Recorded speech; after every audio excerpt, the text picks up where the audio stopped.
मंगलकारी देव तुम मंगल करो गणेश, जगबंदन तुम्हरे करे, काटो सबका कलेश। ओम गजाननाय नमः।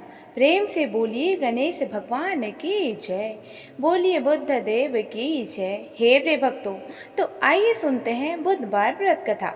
किसी गांव में एक गरीब किसान रहता था। उसका एक बेटा और एक बेटी थी।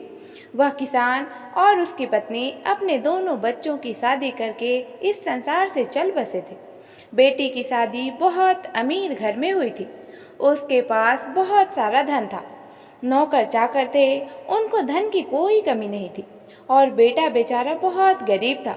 वह दिन भर खेतों में काम करता, फिर भी घर का खर्चा पूरा नहीं होता था, तो अलग से मजदूरी भी करता।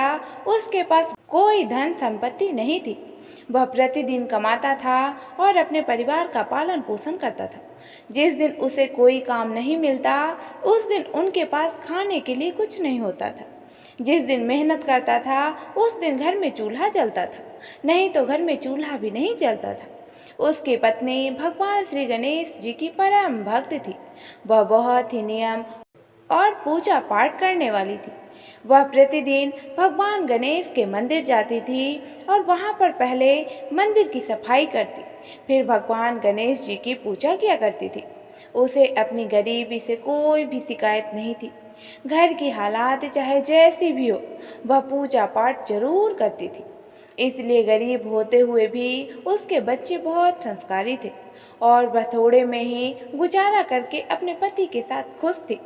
और दूसरी तरफ जो उसकी पति की बहन थी, अपने अमीर होने के कारण वह बहुत घमंडी थी।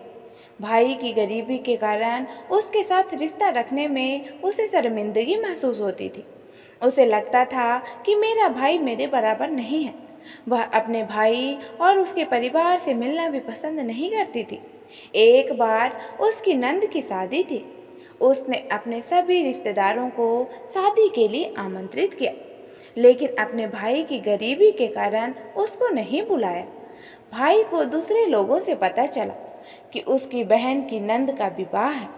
तब भाई शादी में जाने के लिए तैयारियां करने लगा कि अगर मैं नहीं जाऊंगा तो बहन के ससुराल वाले मेरी बहन को ताना मारेंगे कि मायके से कोई नहीं आया और कुछ नहीं लाया। ऐसा सोच विचार करके भाई ने जो कुछ उससे बन पड़ा, बहन के लिए चुनरी, बिछिया, साड़ी, सारा सामान लेकर बहन के गांव पहुंचा। बहन के घर जाने पर बहन की देवरानी बोली, भाभी जी आपके भाई आए हैं। तो फिर बहन ने पूछा कि कैसे आए हैं और क्या पहने हैं। तब देवरानी ने कहा कि वे पैदल आए हैं और फटी पगड़ी और फटी धोती पहने हैं। तो बहन बोली कि मेरे ससुर हवेली के सामने दुकान में बैठे हैं, मुझे शर्म आती है। भाई को बोलो कि पीछे के दरवाजे से आए। और भाई के आते ही बहन ने भाई को एक कमरे में बंद करके बाहर से ताला लगा दिया। भाई इतना पैदल चलकर आया था, भूखा प्यासा था और बहन ने उसे पानी तक को नहीं पूछा। एक तरफ लड़की का विवाह हो रहा था, गाजे बाजे बज रहे थे, अतिथियों को भोजन कराया जा रहा था और दूसरी तरफ भाई को कोई भी पानी तक पूछने वाला नहीं था। तभी भांजे की बहू को उस पर दया आ गई और उसने दरवाज़ा खोल दिया। दरवाज़ा खोलते ही भाई वहाँ से भागा। 2 दिन के भूखे प्यासे रहने के कारण उसे चक्कर आने लगे। रास्ते में गणेश जी का मंदिर था, वहाँ जाकर वह गिर गया और रोते रोते गणेश भगवान को अपनी सारी व्यथा सुनाई और बोला, हे गणेश जी महाराज, आज मेरी गरीबी के कारण मेरी सगी बहन ने मुझे धिक्कार दिया। घर जाने पर मेरी पत्नी और मेरे बच्चे सब पूछेंगे विवाह से क्या लेकर आए हैं, तो मैं क्या जवाब दूंगा। तब गणेश जी महाराज को उस पर दया आ गई और गणेश जी भगवान बोले कि मेरे बगीचे से ककड़ी तरबूज तोड़ कर ले जा। तब भाई ने ककड़ी तोड़कर झोला भर लिया और अपने घर गया।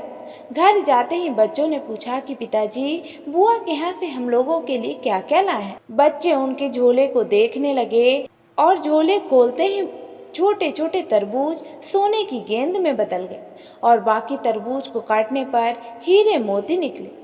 यह सब देखकर पत्नी बोली कि हे पतिदेव, आप बहन के घर से इतना कुछ क्यों लाए? आपकी बहन ने हम लोगों को बहुत ज़्यादा दे दिया। भाई ने कुछ भी जवाब नहीं दिया। गणेश भगवान की कृपा से उसके दिन बदल गए। भाई का काम धंधा जोरों से चलने लगा और भाई भी अब बुधवार का व्रत करने लगा और अपनी पत्नी के साथ पूजा पाठ करने लगा। धीरे धीरे गहने, कपड़े, रहने के लिए मकान सब बन गया। फिर पत्नी बोली कि एक बार ननद जी को बुला कर लाओ। तो भाई नए कपड़े, नए जूते पहनकर रथ में बैठकर बहन को लेने गया। देवरानी बोली कि भाभी जी, आपके भाई आए हैं। फिर बहन ने पूछा कि वे कैसे आए हैं और क्या पहना है। तब देवरानी बोली कि आपके भाई रथ में बैठकर खूब ठाट बाट से आए हैं। फिर बहन बोली कि मेरे भाई को बोलो हवेली के सामने से आए, मेरे ससुर, देवर, जेठ सभी देखेंगे। भाई का बहन ने खूब स्वागत सत्कार किया। फिर भाई बोला कि बहन, मैं तुम्हें लेने आया हूँ। तब बहन ने कहा कि मुझे भी बहुत दिन हो गए, चलो मैं भी चलती हूँ। भाई बहन को लेकर अपने घर आया। भाई और उसकी पत्नी ने बहन का खूब आदर सत्कार किया, खूब मेहमान नवाजी हुई। बहन ने जो भी मांगी वह सब बनवाकर उसे दिया। फिर बहन बोली कि भाई, मुझे एक जोड़ी जूतियाँ भी चाहिए। तब भाई ने मोची को बुलाया और कहा कि मेरी बहन के लिए ऐसी जूती बनाओ जो बोलने वाली हो। तब मोची ने कहा कि इसमें तो कुछ समय लग जाएगा। तब भाई ने कहा कि कोई बात नहीं, हम इंतज़ार कर लेंगे। बहन को बहुत सारा धन देकर अब भाई ने उसे विदा किया, पर अभी तक वह जूती नहीं आई थी। बहन रवाना होने लगी कि तभी मोची जूतियाँ लेकर आया। बहन की जूती पहनते ही जूतियाँ बोली, निर्धन भाई की पैसे वाली बहन, गणेश जी का बगीचा नहीं होता तो आज क्या करती बहन। तब भाई की पत्नी से पूछने लगी कि यह आवाज़ कहाँ से आई। तब भाई ने कहा कि सुबह का समय है, कोई जीव जंतु बोल रहे होंगे। भाई ने घोड़े गाड़ी को जल्दी जाने को कहा। बहन के जाते ही पत्नी जीत करके बैठ गई और बोली कि हे स्वामी, बताइए जूतियाँ क्या बोल रही थी। तब पति ने अपनी पत्नी को अपनी सारी आप बीती कह सुनाई कि कैसे बहन ने मुझे 2 दिन भूखा प्यासा कमरे में बंद कर दिया था।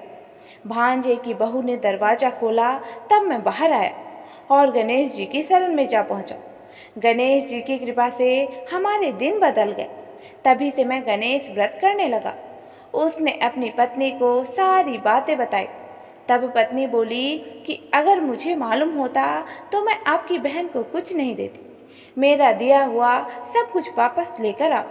तब पति बोला, अरे भगवान, गणेश भगवान ने हमें सब कुछ दिया। अगर वह मुझे भूखा प्यासा कमरे में बंद नहीं करती तो मैं गणेश भगवान के मंदिर में क्यों जाता, मैं गणेश जी को अपना दुखड़ा क्यों सुनाता। तुम अपना मन मैला मत करो, हम पर तो गणेश जी की कृपा है, और किस चीज़ की कमी है। फिर दोनों गणेश जी के आगे झुककर प्रणाम करते हैं और जय जयकार करने लगते हैं। हे गणेश जी महाराज, जैसी कृपा आपने उस गरीब भाई पर की, वैसे ही कृपा अपने सभी भक्तों पर करना। अपने साथ आप शुभ लाभ, रिद्धि सिद्धि और सुख वैभव और लक्ष्मी जी को साथ लेकर सदा हमारे घर में वास करना। कथा को सुनने वाले, सुनाने वाले और हुंकारा भरने वाले सभी भक्तों के कष्ट को दूर करना, सभी पर अपना आशीर्वाद बनाए रखना। तो सभी भक्तजन एक बार प्रेम से बोलिए, गणेश जी भगवान की